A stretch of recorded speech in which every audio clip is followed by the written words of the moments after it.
je t'apporte pas une considération et on est obligé malheureusement de s'exprimer sur ce ton-là parce que da ngay dem ba à un moment donné sax tu te dis que vraiment est-ce que ñii ay nit lañu après ñoom ñooy toogaat non ñun ñoo on est des frères on est des trucs il faut que ça cesse ça il faut que ça arrête c'est dommage on est obligé de s'exprimer ainsi man moom nit boo xamante ne considéré wu ma wala da nga ma xeeb je rejoins les propos du journaliste Pape Cheikh Sylla li mu wax loolu moo am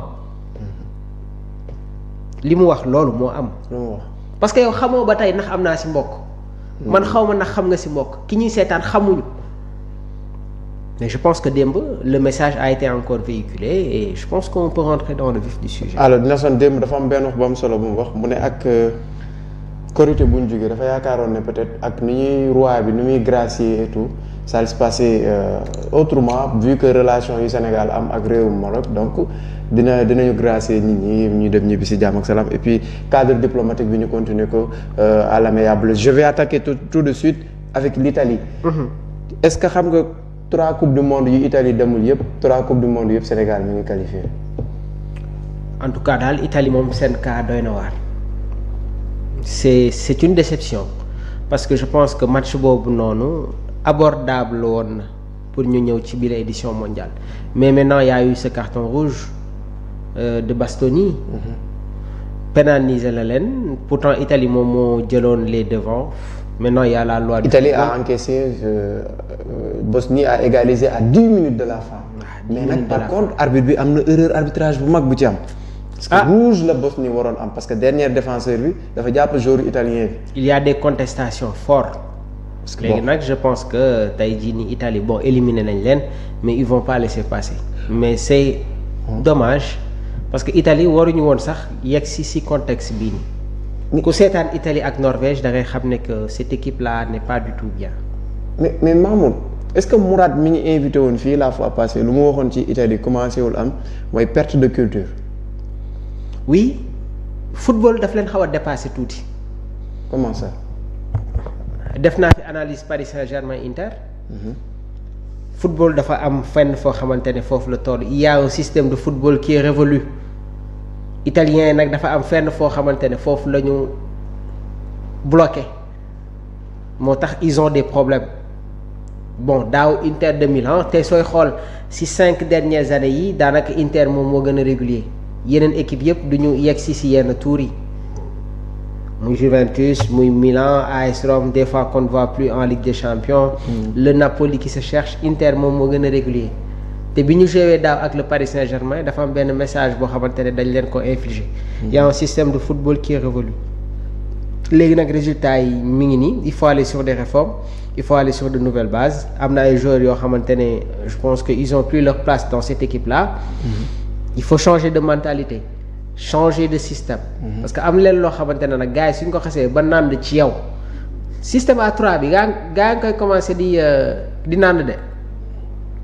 dinaa ñëw nag dafa bokkoon ci seen force. dinaa ñëw ci système A3 bi mais dama ba ma la dégloo nga wax da nga ma bëgg a wax ne niveau championnat Italie moo reflété ci équipe nationale bi. ah mais bokkul y a un décalage tey jii même la Bundesliga en termes de productivité dans le jeu lu ñuy produire Italie ñoom ñoo nekk ci ginnaaw Angleterre auparavant c'était la rigueur et truc mais léegi Angleterre dañuy on joue très bien.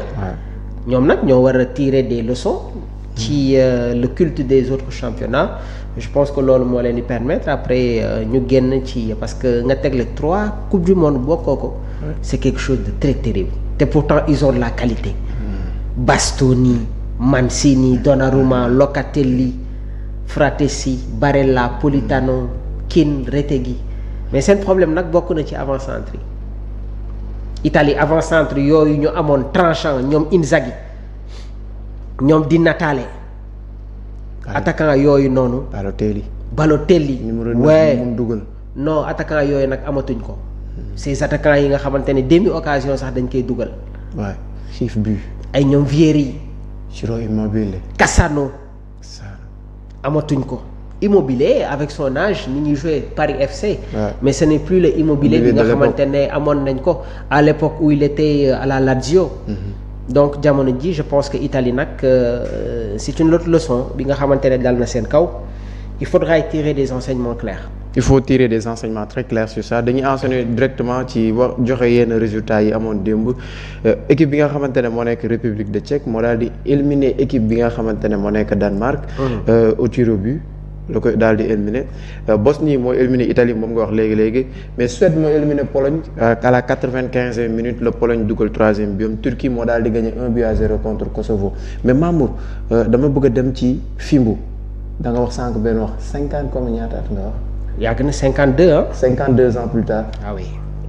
La RDC se qualifie pour une édition mondiale donc nag nekk na loo xamante ne ñi ngi ko doon xaar man tey jii nii RDC démb vraiment seetaan naa seen match j'ai suivi li nga xamante ne moom mooy seen prestation mais ils ont été exceptionnels.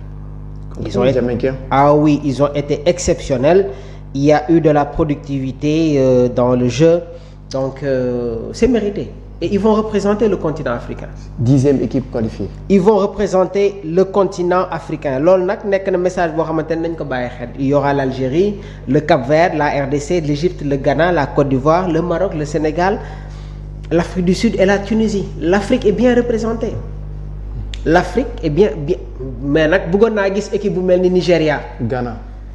Le Ghana ñi ngi si mais est-ce que le Ghana est à la hauteur barki démb seetaan naa match bi nga xamante ne joué nañ ko contre Allemagne daf ma delloo sax si ay souvenirs ci benn contexte mondial.